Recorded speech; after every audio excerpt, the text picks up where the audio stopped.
Oi, gente, muito bom dia para vocês. Excepcionalmente, eu estou aqui pela manhã para fazer uma aula com vocês de revisão de direito do trabalho, a parte de direito material.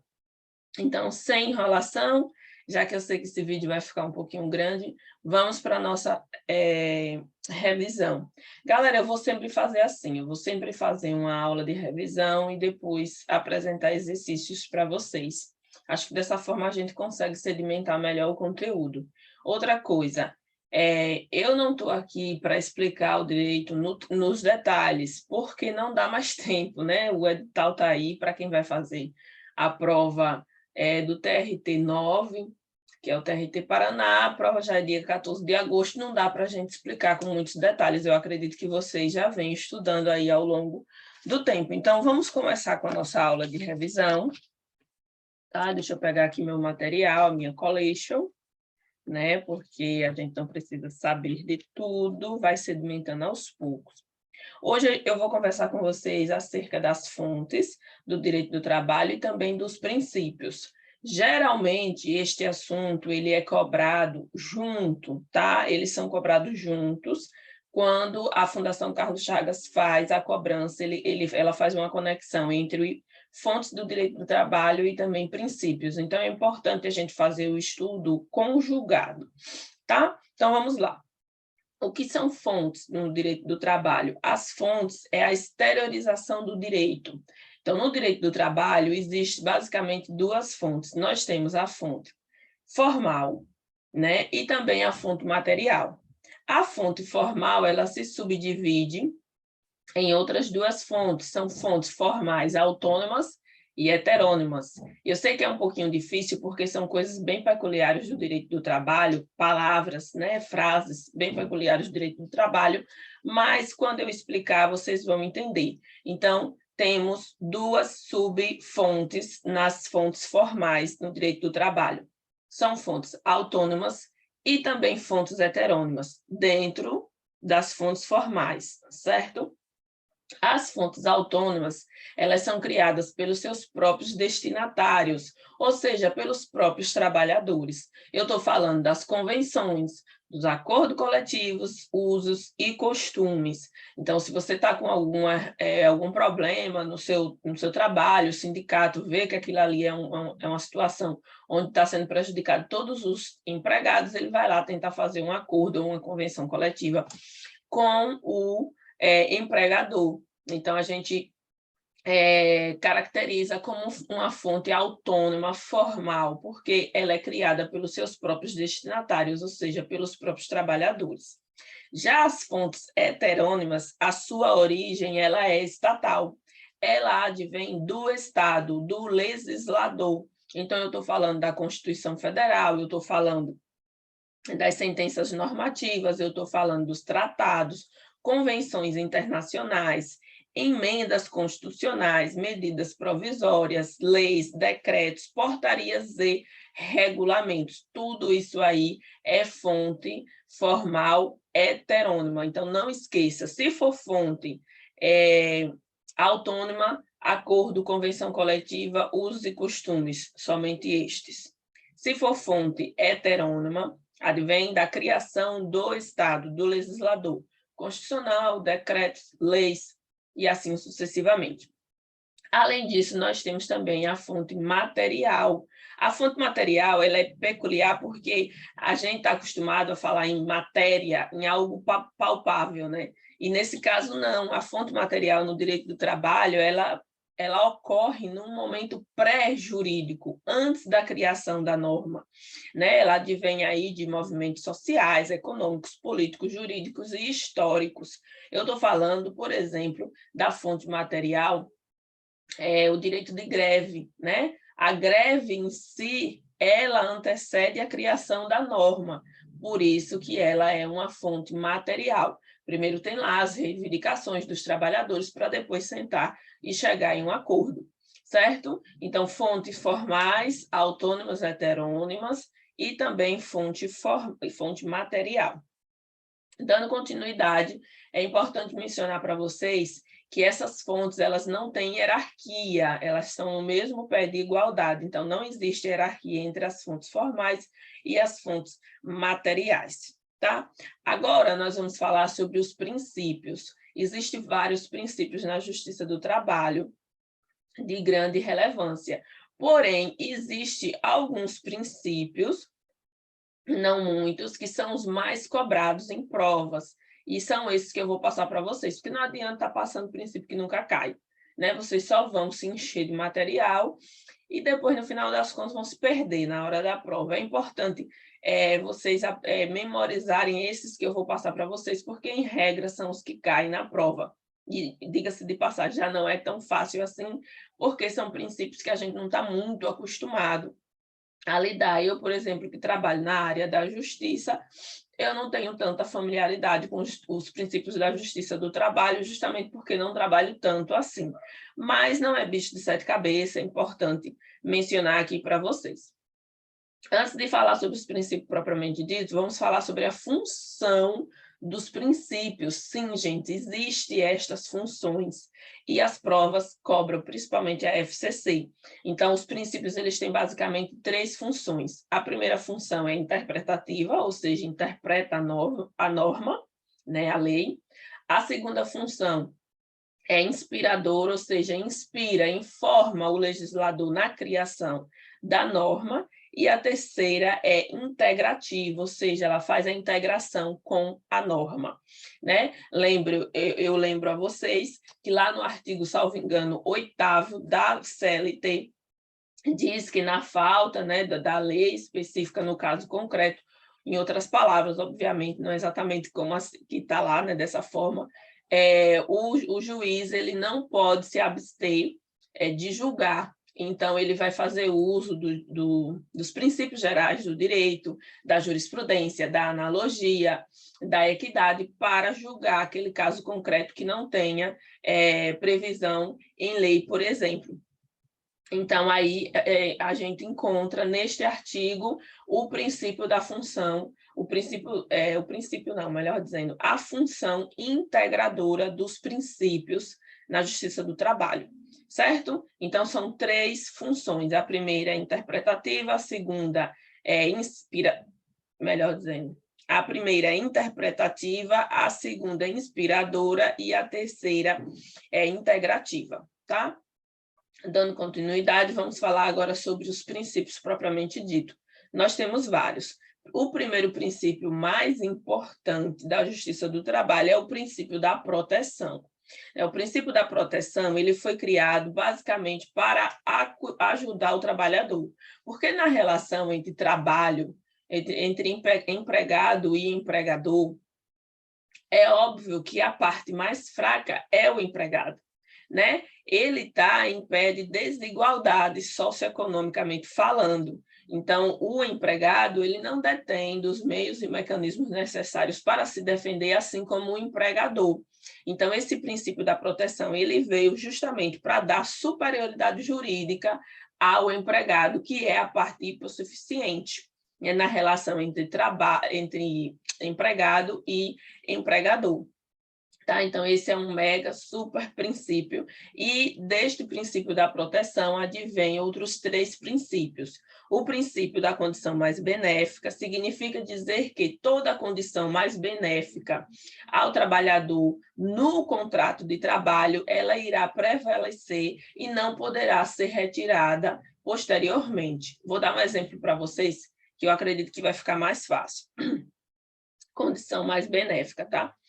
Olha só, eu há muito tempo já trabalhei em empresa privada e lá a gente recebia uma cesta básica. Todos os meses a gente recebia uma cesta básica. Essa cesta básica era uma cesta condição.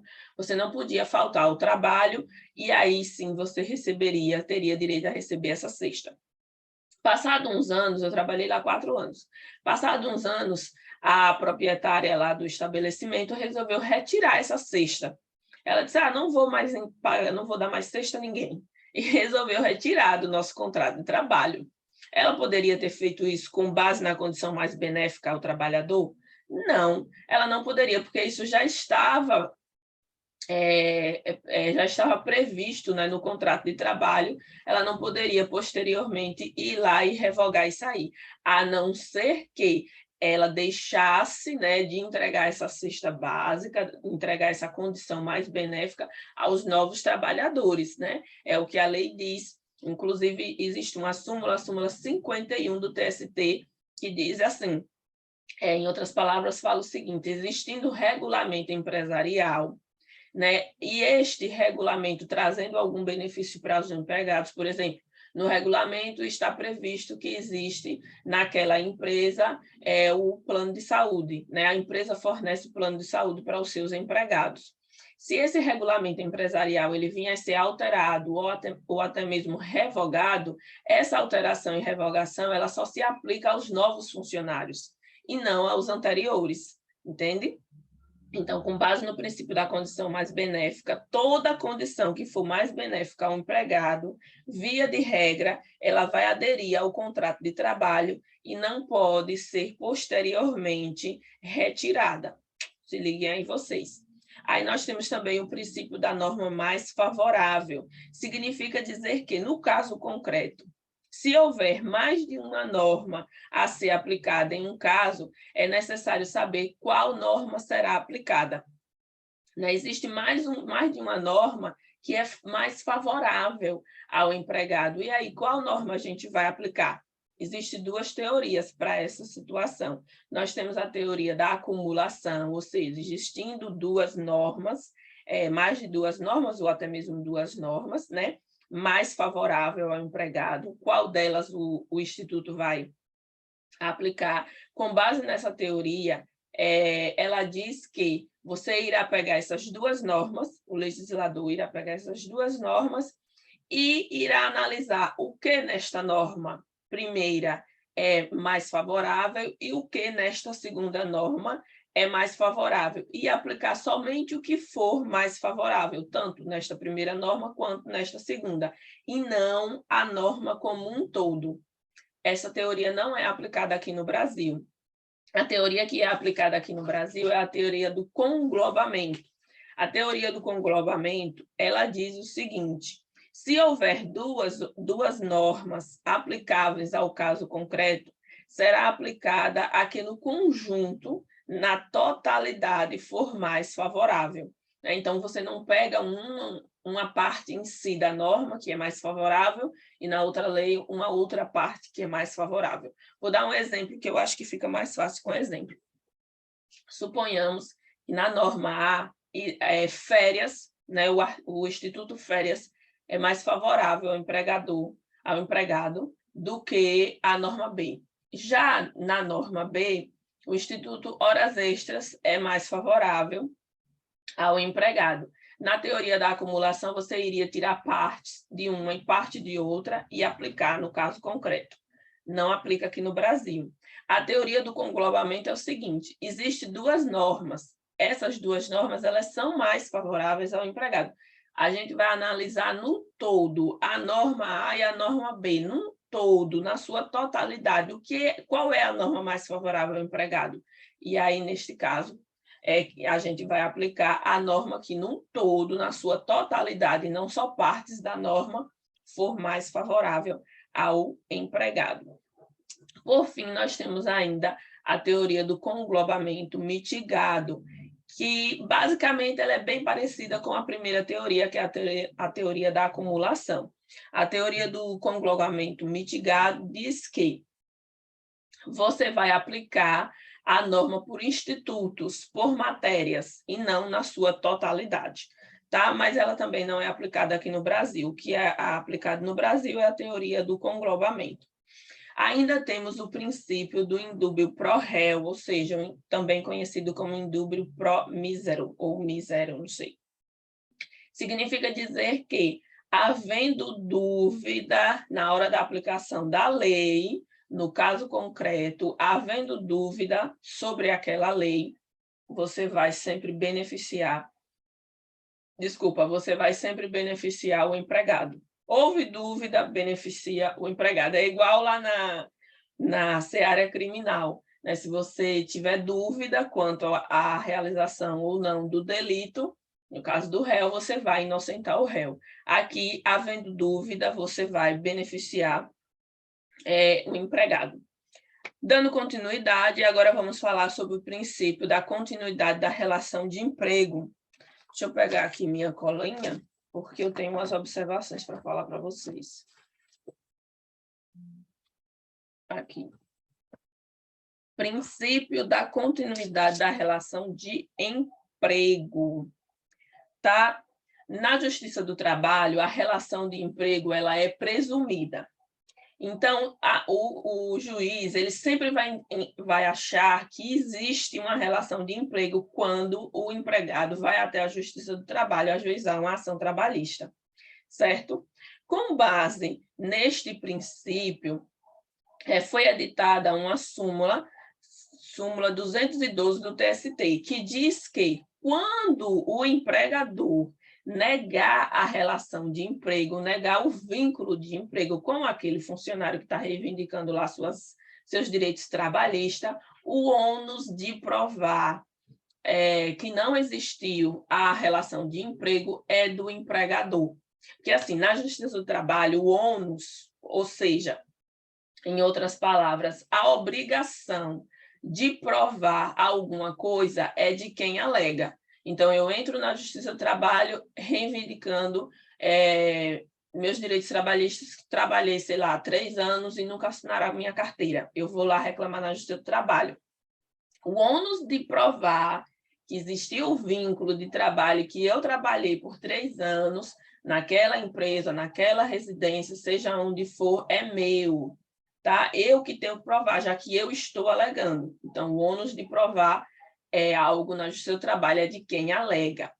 Porém, com base no princípio da continuidade da relação de emprego, a súmula 212 diz que se o empregador nega o vínculo de trabalho com aquele empregado, então ele não pode negar pura e simplesmente, ele tem que provar que não existiu em nenhum momento prestação de trabalho por aquele empregado a ele, né? No caso, ao empregador, tá? Com base no princípio da continuidade da relação de emprego, que, em outras palavras, existe uma presunção de relação de emprego favorável ao empregado. Espero que vocês tenham entendido.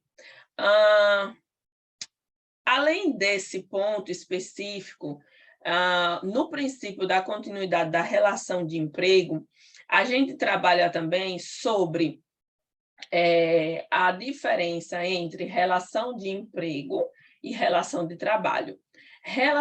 Olha, eu vou dizer, tem muita gente que não consegue entender isso, mas assim, só você lendo várias vezes, repetindo várias vezes para você conseguir sedimentar isso na sua cabeça, porque para mim também no início foi difícil. Mas entendam, existe a relação de trabalho, que é gênero, e existe a relação de emprego, que é espécie. Espécie é uma das espécies da relação de trabalho. A relação de trabalho é todo e qualquer trabalho. Então, assim, para início de conversa, trabalho é diferente de emprego. O significado da palavra trabalho é totalmente diferente de emprego, certo? Trabalho é todo e qualquer trabalho. Então, o profissional autônomo, que é o profissional liberal, ele tem um trabalho, certo? O estagiário, um trabalho. Deixa eu ver o que mais que eu posso citar para vocês. Todo e qualquer trabalho que você pensar, seja com carteira assinada, melhor, todo trabalho que não seja com carteira assinada, ele é um trabalho, está dentro do gênero trabalho, tá? Agora, quando a gente vai falar sobre o emprego, sobre a relação de emprego, só tem emprego quem é subordinado, né? Na Justiça do Trabalho existem 4 princípios para caracterizar o vínculo de emprego. Eu estou falando da subordinação, obrigatoriamente tem que ter subordinação, né? O empregado ele está subordinado às regras do empregador. Então, tem que ter subordinação, tem que ter onerosidade, ou seja, o trabalhador ele não vai trabalhar de graça, não pode ser um trabalho a título gratuito. Tem que ser oneroso, ele tem que receber salário. Então, vamos lá, subordinação, onerosidade, continuidade e pessoalidade. A continuidade, vocês leiam habitualidade. É o fato de vocês irem todo dia para o trabalho.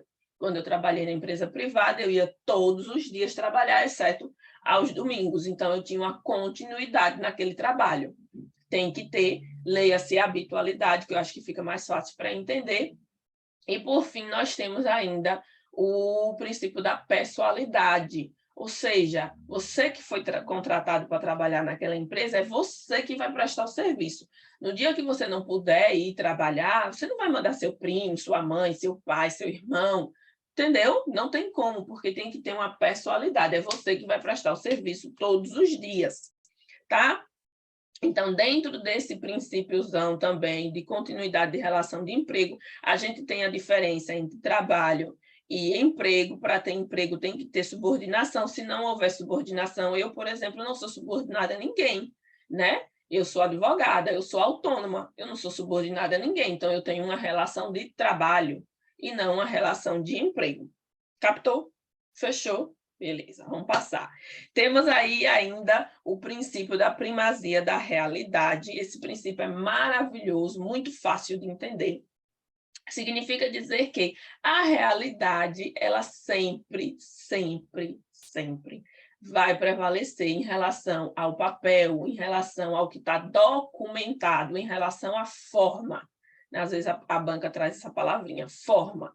Então, a realidade, ela se sobrepõe à forma, ou seja, no direito do trabalho prevalece o que realmente acontece na prática, independente de uma forma, independente de estar ali documentado. Então, suponhamos que você trabalha, você tem uma jornada de trabalho de 8 da manhã às 6 da tarde, com 2 horas de almoço, 8 horas normais. E aí, quando você termina a sua jornada de trabalho, às 6 da tarde, o seu empregador lhe obriga, né?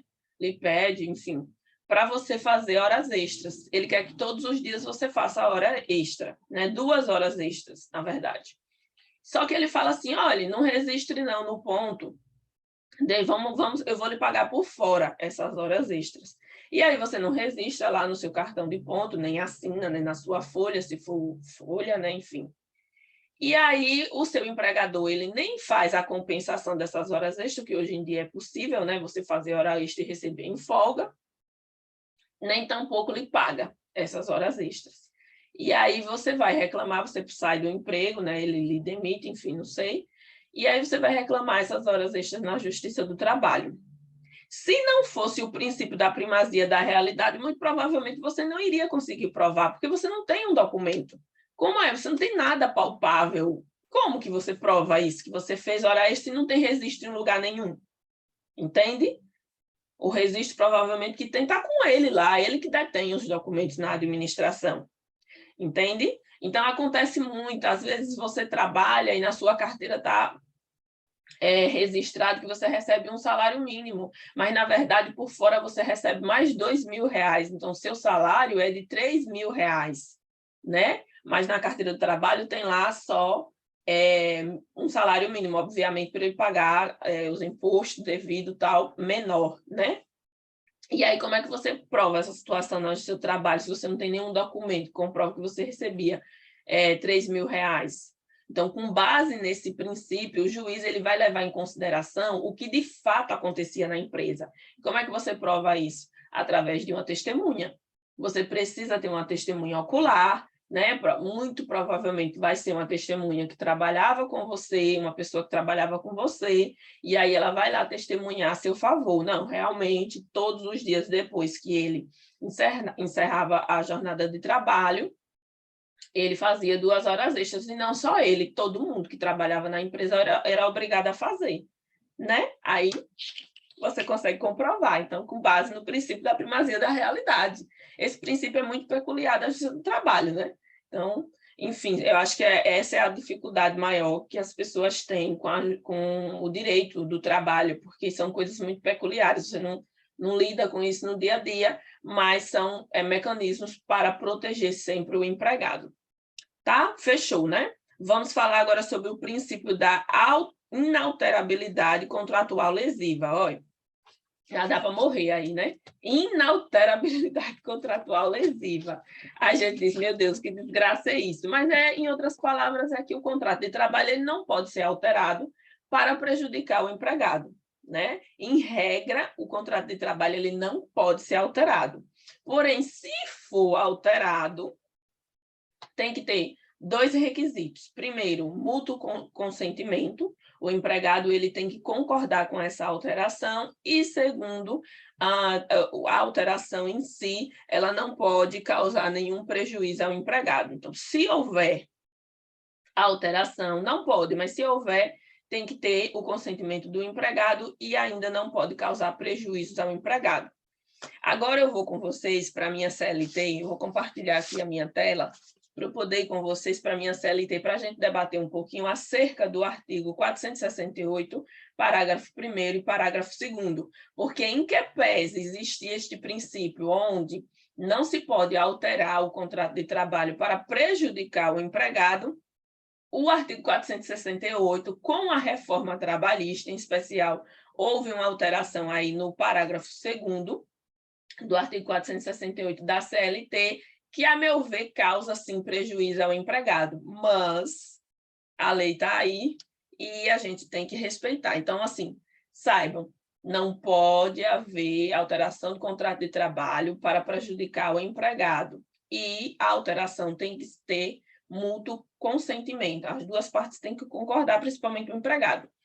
Mas eu poderia dizer que é uma exceção, né? A gente tem aqui o 468. Eu vou compartilhar minha tela com vocês. Deixa eu só abrir aqui. Peraí. Primeiro, deixa eu ver aqui como é que eu faço, né? Porque eu acho que eu não cheguei a abrir. Vou compartilhar essa aqui, e aí eu abro lá, né? Aqui são as questões que a gente vai responder daqui a pouco, e eu já deixei pronta, né? Aí aqui eu vou pegar a CLT, que aqui é tudo assim, na hora.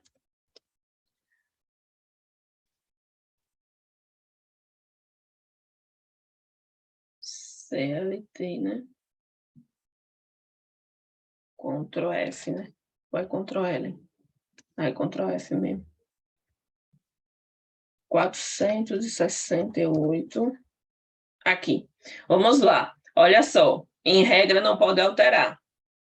E não pode trazer prejuízo ao empregado, sob pena de nulidade, tá? Se houver se houver uma alteração no contrato de trabalho e ela trouxer prejuízo ao empregado, há nulidade nessa alteração, nessa cláusula. Aí vamos ver aqui, ó, o 468.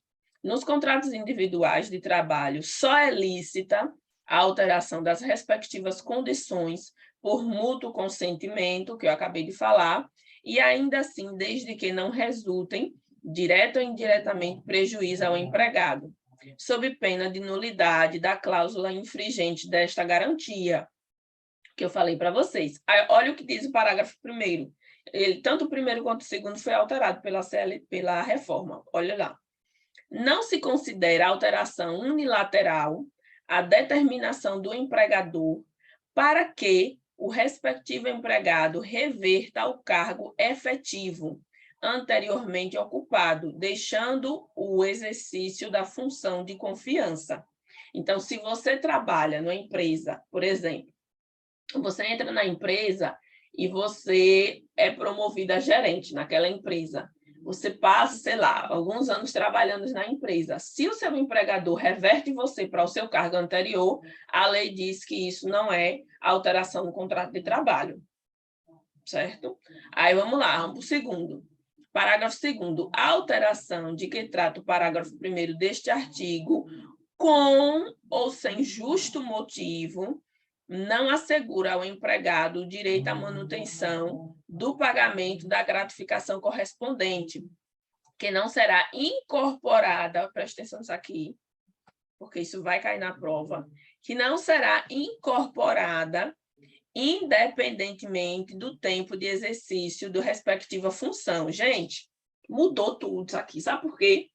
Existe uma súmula, a súmula 372 do TST, que dizia que se você passa mais de 10 anos, se você passasse, melhor dizendo, mais de 10 anos num cargo, exercendo uma função de confiança, como, por exemplo, um cargo de gerente, e você, né, enquanto estivesse exercendo aquele cargo, recebesse uma gratificação, porque existe, né, a gente vai estudar isso mais para frente, a gratificação por essa função, que é de 40%, você recebesse aquela gratificação, ao passo de 10 anos você naquela função, aquela gratificação ela seria incorporada ao seu salário. Mesmo que você viesse a reverter, ou seja, mesmo que você viesse a voltar a exercer o seu cargo anteriormente ocupado, aquela gratificação não poderia mais ser retirada da sua remuneração.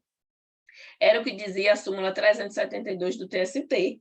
Aí veio a reforma trabalhista e retirou essa possibilidade de incorporação. Então, hoje você pode passar 10, 20, 30 anos na função. Se você perder a função de confiança, voltar para o seu cargo anteriormente ocupado, você não continua recebendo mais a gratificação. Hoje, essa gratificação de função, ela é uma gratificação condição, você só recebe enquanto você estiver no cargo. Pasmem, esta é a nossa realidade. Então, deixa eu acabar aqui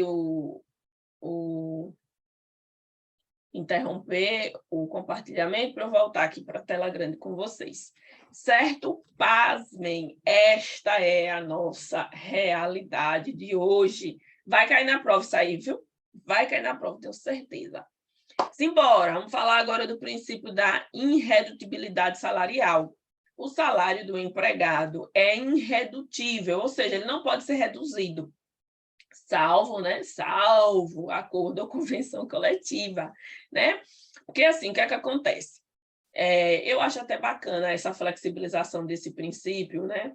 A relativização deste princípio, porque realmente as coisas elas não são assim permanentes, né?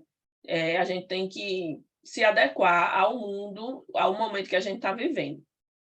Então, o que é que acontece? Hoje é permitida a redução da jornada e a redução do salário também. Naquelas empresas, né, que estão com dificuldades, está em crise, etc. É permitida. Com base nesse princípio, não seria.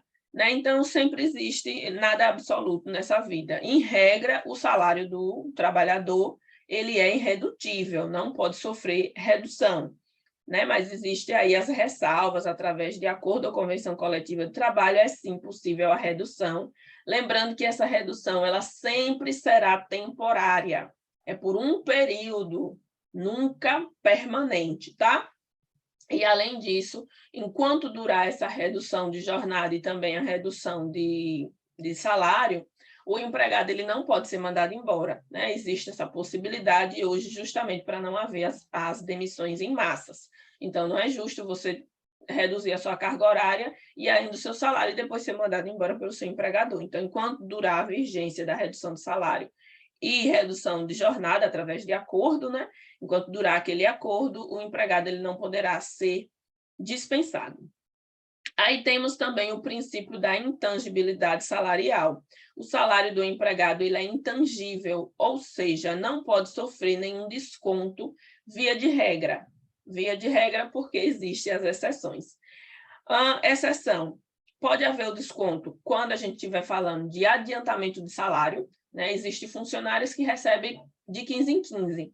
Né? Quando eu trabalhava na empresa privada, eu recebia, salvo engano, acho que eu recebia dia 15 e dia 30, ou era dia 5 e dia 15, eu nem lembro bem.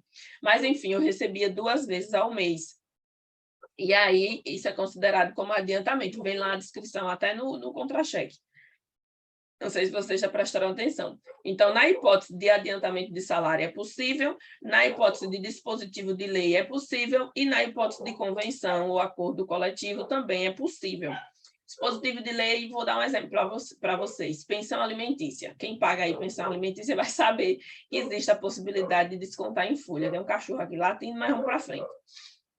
Existe a possibilidade de descontar em folha o pagamento da pensão alimentícia. Então, isso é possível.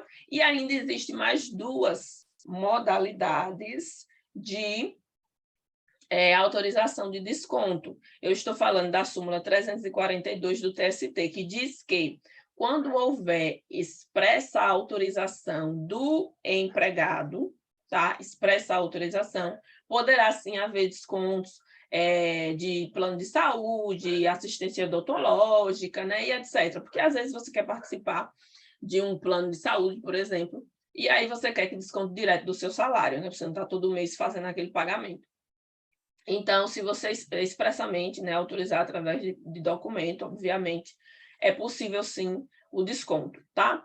Uma outra situação onde vai haver desconto no seu salário é em caso de dano, se você causar dano ao seu empregador. Por exemplo, você trabalha lá na empresa e aí você estava com muita raiva do seu empregador porque ele cometeu, a seu ver, né, no seu entender, uma injustiça com você, e você pegou alguma coisa dele lá, da empresa, e quebrou, né? Você cometeu um dano contra o seu empregador. Esse dano foi por dolo, né? Você tinha a vontade de quebrar aquela coisa ali para meio que se vingar do seu empregador. Neste caso específico, quando há dolo, a intenção de quebrar, de causar o dano, o empregador ele pode descontar do seu salário, independente de haver ou não previsão no seu contrato. Porém, se você está trabalhando e sem querer, você acaba derrubando alguma coisa, quebrando alguma coisa, nesse caso do empregador, ele só vai poder fazer o desconto do seu salário se houver previsão no contrato. Se não houver, está errado, viu? Se não houver, está errado. E aí eu lembro, mais uma vez, olha, é massa o direito do trabalho, porque eu fico lembrando da época que eu era empregada. É massa, porque nessa empresa que eu trabalhava, era uma empresa de doces e salgados. E eu trabalhava no atendimento nessa época, né? Fazendo os pedidos dos clientes e tal. E aí eu fiz o atendimento de um cliente lá, que me pediu para ser entregue a mercadoria dele, né? Os salgadinhos, docinhos, etc., num dado dia. E eu acabei colocando a data errada. Eu coloquei, eu acho que para um dia anterior, uma coisa assim. Foi um dia anterior, porque eles chegaram lá para entregar os salgadinhos, e aí o cliente falou, não, mas não é para hoje não, é para amanhã. E aí eles retornaram com a mercadoria para a loja. No outro dia, quando eu cheguei, aí a minha gerente veio falar comigo, Fernanda, você fez um pedido, colocou a data errada, olha, os pãezinhos estão aí, eu acho que era pãozinho, era canudinho e outras coisas. Os canudinhos, ela falou que já tinha jogado fora, e os pãezinhos estavam lá, e ela me fez pagar, gente. Foi R$160 na época que eu paguei, um absurdo. E assim, tipo, eu não tive culpa, entendeu? Não foi intencional, eu não tinha intenção de colocar a data errada. Tantos pedidos, acho que tanto barulho de tanta coisa, eu acabei sem querer colocando a data errada, e ela me fez eu pagar aquilo ali. Fez eu fazer um vale e pagar aquilo ali, quando na realidade ela não poderia, porque não tinha previsão no meu contrato de estar pagando aquelas coisas ali, se eu eventualmente viesse a fazer um pedido com a data errada. Muita injustiça, tá? Eu sofri, por isso que eu só passei 4 anos e caí fora. Então, é isso que acontece. Se você comete um dano na empresa, mas você não tinha a intenção de cometer aquele dano, só pode descontar se houver previsão no seu contrato de trabalho. Já, por outro lado, se você quebra algo, porque você quer quebrar, existe a intenção de ir lá e quebrar, então, nesse caso, sim, é possível o desconto, lógico, o empregador não vai ficar no prejuízo. Fechou? Vamos dar continuidade aqui, falando agora sobre a irrenunciabilidade, indisponibilidade e também o princípio da intransacionalidade. Irrenunciabilidade e indisponibilidade significa dizer que os direitos trabalhistas eles são indisponíveis, eles são irrenunciáveis, certo? Acontece que agora com a reforma trabalhista existe sim essa exceção, né? De renunciar a alguns, não todos, alguns direitos trabalhistas através de acordo com o sindicato e etc. Mas, em regra, são irrenunciáveis e indisponíveis também, tá? E o princípio da intransacionalidade significa dizer que, em regra, os direitos trabalhistas, eles não podiam sofrer nenhum tipo de... Não podia, na verdade, ser feito transação. Transação é um acordo bilateral, tá? Eu faço muita transação nas minhas ações de direito do consumidor. Eu entro com uma ação, né? A empresa reconhece que houve realmente o dano, ela vem para mim fazer um acordo comigo. Olha, doutora, eu vou pagar, sei lá, R$2.000 pelo dano, né? O dano moral, mais o prejuízo, que é o dano material. Aí eu falo, eu vou falar com o cliente concorda, a gente fecha, apresenta ao juiz uma transação. Nada mais é um acordo, certo? Um acordo bilateral. Então, no direito do trabalho, esse princípio dizia que não era possível fazer transação, acordo, nos direitos trabalhistas, né? Porém, esse princípio ele foi muito relativizado com a reforma trabalhista. Por exemplo, antigamente só era possível fazer acordo, fazer transação, via de regra, através de sindicato e na via judicial. Hoje, depois da reforma trabalhista, já é possível, em algumas situações, fazer acordo diretamente com o empregador. Então, você nem passa pela via judicial, você acorda lá extrajudicialmente com o seu empregador, pagamento de algumas coisas, com base nesse princípio, não era possível, mas agora é possível, enfim. Eu acho uma coisa muito complicada, porque o empregador ele nunca vai ser 100% correto, né? A gente sabe disso, ninguém aqui está falando besteira, e o empregado ele é sempre a parte juridicamente hipossuficiente, inferior, no sentido de dizer que o empregado nem sempre conhece os seus direitos, né? Então, aí eu vejo isso com muito pesar, porque o empregado fazer acordo com seu empregador sem o crivo do Poder Judiciário, não sei. Mas é o que temos para hoje, tá? E aí, sim, chegamos ao fim, gente. Chegamos ao fim, falamos sobre todos os princípios que eu até achei que tinha mais. Então, chegamos ao fim, falamos sobre todos os princípios importantes para a prova, né? Eu sei que existem outros, mas eles não são tão importantes quanto estes que eu acabei de mencionar. Tomar uma água.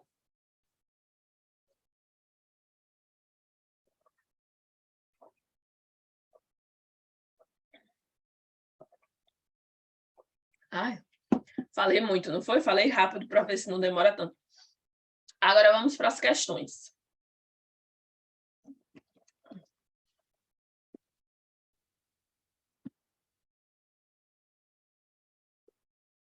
Simbora resolver questão.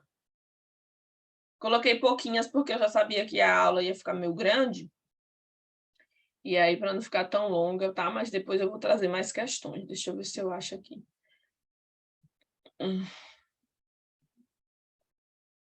Que é a nossa maravilhosa CLT, né?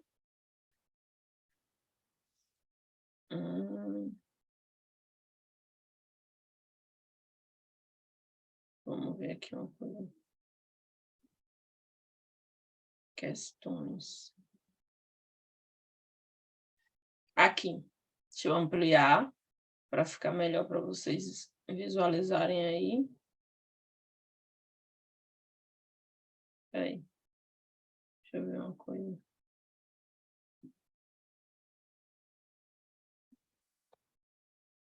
Aqui, questões. Essas questões eu tirei do site Questões de Concurso, tá? Elas estão totalmente atualizadas. Vamos lá. Questão de número 1. No estudo... Agora, como é que eu faço para descer?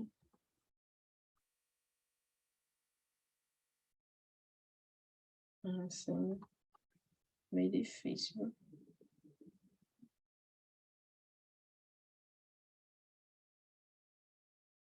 É porque eu tenho que comprar um mouse, minha gente. Porque sem um mouse é ruim pra caramba. Mas vamos lá. Deixa eu ampliar aqui para vocês. Vamos lá. No estudo das fontes e princípios do direito do trabalho, a CLT relaciona expressamente a jurisprudência como fonte supletiva a ser utilizada pelas autoridades administrativas e pela Justiça do Trabalho, em caso de omissão da norma positivada. É uma opção. Vamos colocar aqui. Deixa eu colocar aqui no papelzinho. Vamos lá, vamos ler de novo. Né? Ele quer a correta aqui. A CLT relaciona expressamente a jurisprudência como fonte supletiva a ser utilizada pelas autoridades administrativas e pela Justiça do Trabalho, em caso de omissão da norma positivada. Pode ser essa a nossa resposta, mas vamos ver se tem outra, porque nas provas da FCC é assim, você vê a mais certa, né? Então, bora lá, não vamos desprezar as outras. O direito comum será fonte primária e concorrente com o direito do trabalho. Aqui a gente já vê o erro, porque o direito comum, que é especificamente falando sobre o CPC, né? Ele vai ser uma fonte subsidiária do direito do trabalho. Onde não houver previsão na CLT, a gente usa o direito comum. E aí ele está falando o contrário, que o direito comum será a fonte primária, ou seja, a gente vai usar o direito comum ao invés do direito do trabalho. Está totalmente errado. Então, essa letra B a gente já descarta, tá? Vamos aqui para a letra C. A sentença normativa não é considerada fonte formal do direito do trabalho, porque é produzida em dissídio coletivo e atinge apenas as categorias envolvidas no conflito. Lembra que eu falei para vocês que existem fontes formais, autônomas e heterônimas? Então, a sentença normativa ela é uma fonte formal heterônima. Fonte formal heterônima. Então, a resposta também está errada, a letra C. Já temos duas erradas, B e C. Vamos para a letra D agora. Vamos para a letra D. O princípio da aplicação da norma mais favorável aplica-se no direito do trabalho. Ok, este princípio realmente a gente menciona ele agora. Lembra da norma mais favorável quando existir uma norma num todo, com base na teoria do conglobamento, ela será aplicada no caso concreto, no direito do trabalho. Então, vamos lá. O princípio da aplicação da norma mais favorável aplica-se no direito do trabalho para a garantia dos empregos, razão pela qual, independente de sua posição hierárquica, deve ser aplicada a norma mais conveniente aos interesses da empresa. Está errado. Não é aos interesses da empresa. A norma mais favorável, ela é aplicada no interesse do empregado, nunca do empregador. Ela vem certinha no final, já era. Está errado isso aqui, porque não é no interesse da empresa, então letra D também está errada. O princípio da primazia da realidade do direito do trabalho estabelece que os aspectos formais. Olha, gente, princípio da primazia da realidade. O que é que diz o princípio da primazia da realidade? Que a realidade se sobrepõe à forma, ao que está documentado. O que de fato importa na justiça do trabalho é o que na prática acontecia naquela relação de trabalho e não necessariamente o que está no papel. Olha aqui, vamos lá, o que é que ele está falando aqui? O princípio da primazia da realidade do direito do trabalho estabelece que os aspectos formais não é formal, é os aspectos reais, não formais. Os aspectos formais prevalecem sobre a realidade, ou seja, a verdade formal se sobrepõe à verdade real, falso. É o contrário. A verdade real se sobrepõe à verdade formal, ao que está no documento. Então, nosso gabarito, vocês já sabem, né? Vou marcar aqui, vou tentar marcar aqui. Opa. Nosso gabarito é a letra A. Tcharam! Nosso gabarito é a letra A, resposta. Tá certo? Seguindo aqui. Questão 2.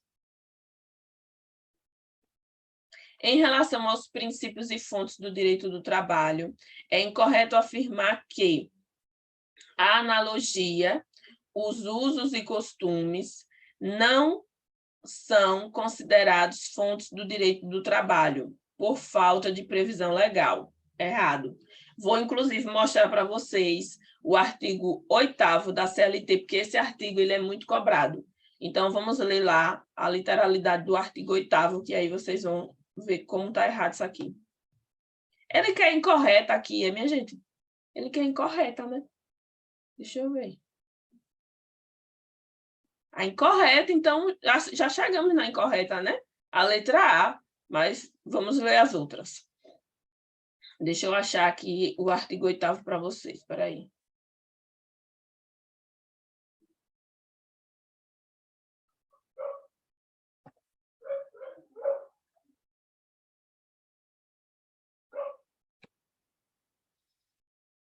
Cadê?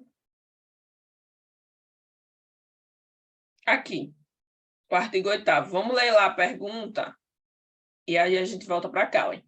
Em relação aos princípios e fontes, lembra que eu disse a vocês que princípios e fontes são cobrados juntos? Está aqui. Ó.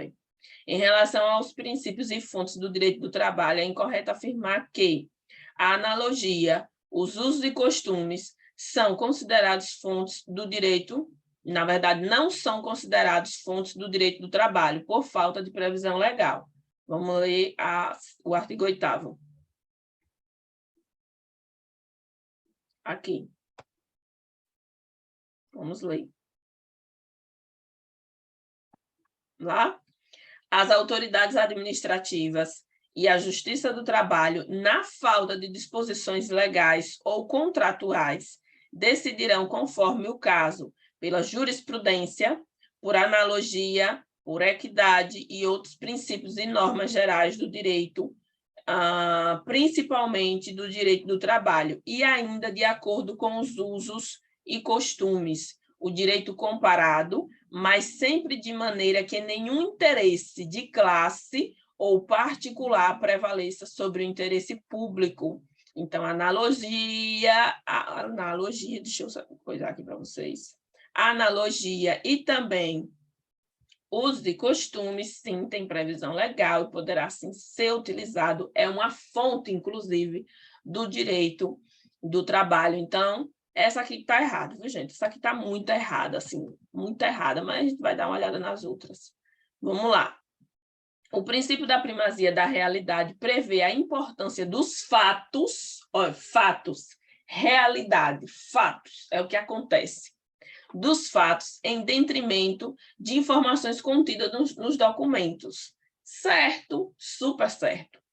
O direito do trabalho se orienta pelo princípio da continuidade da relação de emprego. Lembra que eu falei para vocês que é uma presunção a relação de emprego e caso o empregador negue esta relação de emprego, é ele que tem que provar? Então, o direito do trabalho se orienta por este princípio. Certinho. O acordo coletivo e a convenção coletiva de trabalho são fontes formais do direito do trabalho.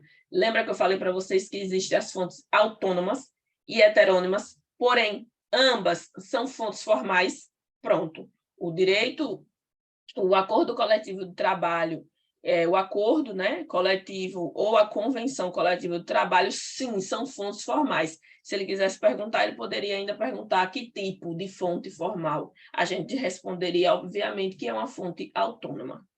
Certo? Bora lá, tá certinho aqui também. Vamos ver mais. A consolidação das leis do trabalho, que é a CLT, prevê a jurisprudência, prevê que a jurisprudência é fonte subsidiária do direito do trabalho. Sim, aqui, lá no artigo 8º, deixa eu voltar, tem dizendo isso aqui, olha, vou provar para vocês. Aqui, tá vendo? As autoridades administrativas e a Justiça do Trabalho, na falta de disposições legais, ou seja, na falta de lei, ou contratuais, que está no documento, no contrato, decidirão conforme o caso pela jurisprudência. Então, sim, é uma fonte subsidiária. Às vezes, a jurisprudência vem como fonte subsidiária e, às vezes, vem como fonte supletiva. Supletiva é uma coisa e subsidiária é outra. Mas, nesse caso aqui, está certo, porque a gente já encontrou a nossa errada, né? Então, a gente sempre tem que encontrar a resposta mais errada ou a mais certa. Tá? Então, sim, tá certinho. Nosso gabarito é a letra, vamos ver aqui, letra A. Muito bem. Já que ele quer a incorreta, né? Vamos para a terceira. Aqui. Com relação às fontes do direito do trabalho, é certo que, ele quer a correta, é certo que o direito comum não será fonte subsidiária do direito do trabalho. Falso. A gente sabe que o direito comum, que é o direito civil, né, ele sim é fonte subsidiária do direito do trabalho.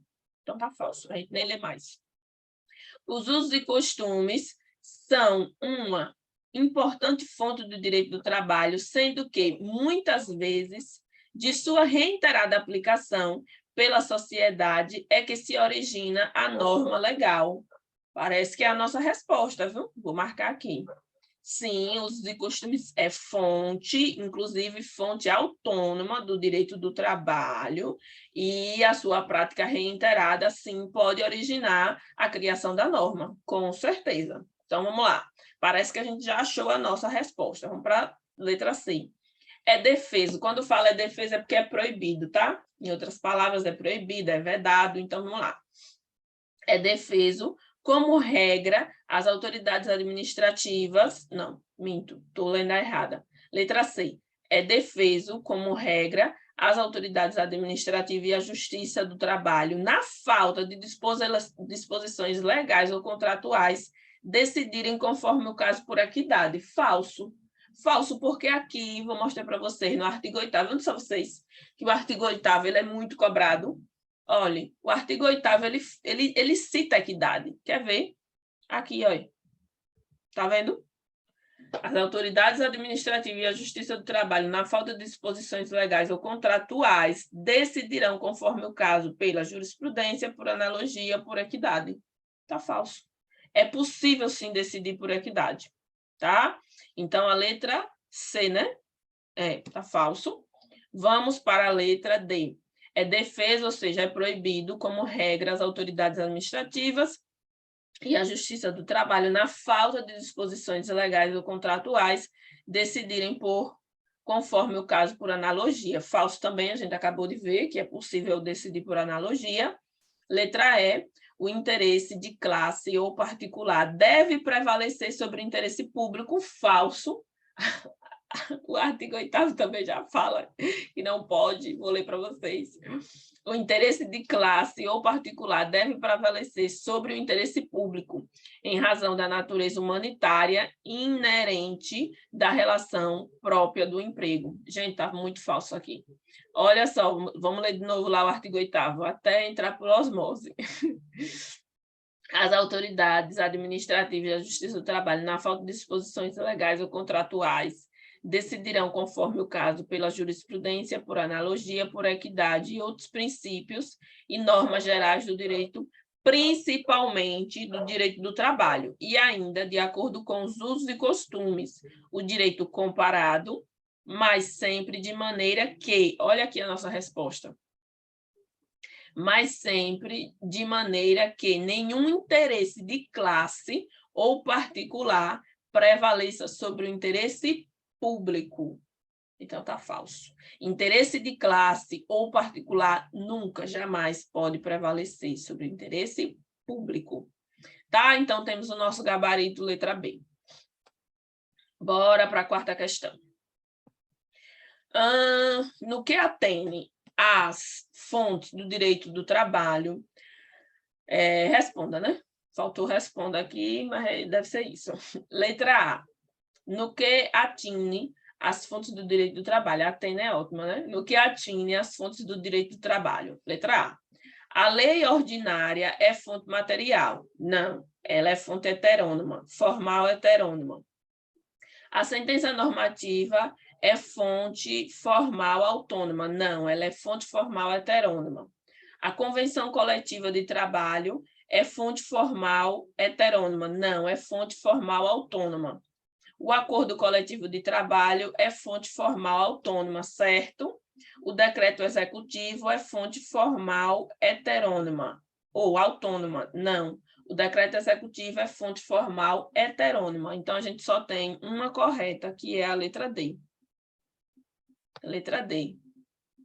Letra D, letra D. Oxente, menina. Ah, é só essa aqui mesmo. É letra D, aqui.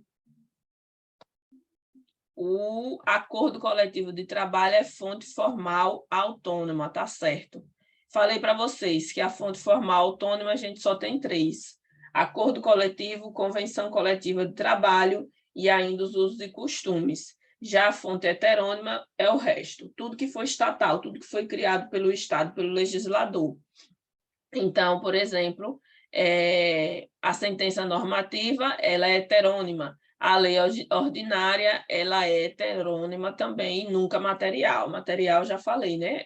Pré-jurídico, ela é criada anterior à norma, né? É um momento pré-jurídico. Então, não, de jeito nenhum. Letra D. Vamos para a nossa quinta questão. Bora, meu filho. Querendo pifar, Agora sim. Quinta questão, considere. Lei ordinária, fonte heterônima. Medida provisória, fonte heterônima. Sentença normativa, fonte heterônima. Convenção coletiva de trabalho, fonte autônoma. Acordo coletivo de trabalho, fonte autônoma. Então, os primeiros 3 são heterônomos, os 2 últimos são autônomos. Vamos lá. São fontes de origem estatal. Lembra que eu falei para vocês?